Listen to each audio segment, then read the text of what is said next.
Hello again, it's me, PsychoGear, and today I'm going to do a Redstone tutorial that's based on a request of the Minecraft forums, or more like the request of a user in the Minecraft forums. The user is named The Only Real TGS, and his request was a device that would power a dispenser, and after 5 minutes powers the next one and leave the last one not powered. So it's only one dispenser powered at a time, and it will change every 5 minutes. It will skip to the next one and to the next one and going on.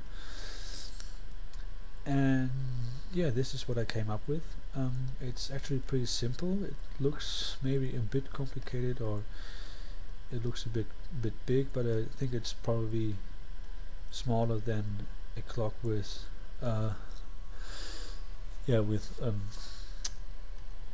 think it would be 3000 repeaters. Yeah, okay, 1 second is about 10 repeaters, and 5 minutes would equal 3000 seconds, so 300 seconds, so it would be 3000 repeaters, which I think is quite big. And I think I haven't built a clock with 3000 repeaters yet, but I think this is probably smaller.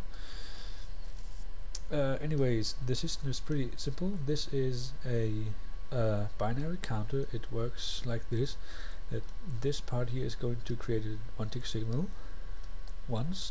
It's not a clock, it's just creating it once, and it's going to have the 1-tick piston effect. I don't know if you know it, probably yes, but what a 1-tick signal in a piston actually does is, as you probably know, it is just going to push it out and put it back in on every signal.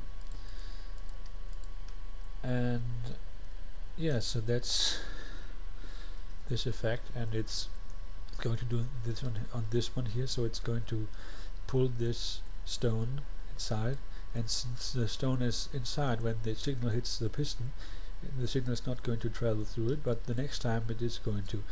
So what happens is, on the first one it will just pull this stone and nothing else happens, and the next time it will pull this stone, push this stone back out and pull this one in. And now it's going to start over again, and now these both are pushed out and this one is pushed in. And this just keeps going until you have reached the last possible combination. So it's going through all possible combinations, and it's actually pretty simple, and I stumbled across this by accident.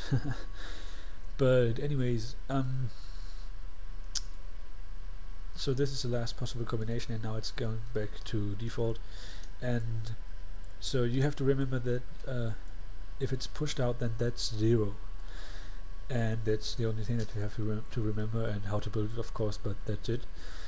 And back here we have a decoder. It's what I call an if gate. I don't know if it's actually the right term, but what it actually does is, that's pretty simple.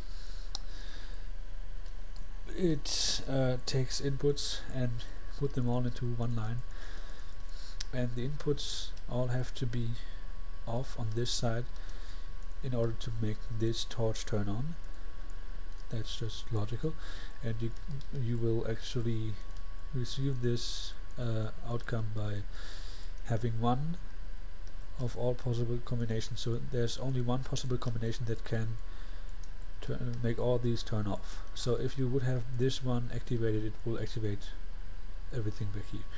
So that would not work. So this is the only possible combination that works, and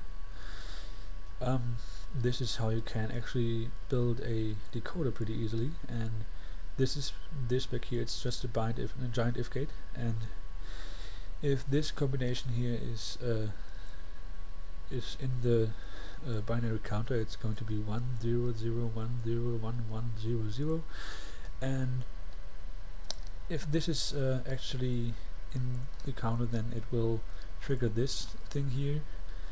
This is just again creating a short signal that is going to reset all the pistons. And this back here is what I call a one-way counter. It's pretty simple. The block that is activated will will enable its own deactivation and enable the activation of the next one. And that's actually how it works. There's nothing more to say. And you can probably see this better back here. So if I activate this here, then it's going to enable its own deactivation here, and it's going to enable the activation of the next one. And you have to put a one tick signal into it, and then since now this one is activated, it's going to activate its own disactivation again, and it's going to activate the enable the activation of the next one.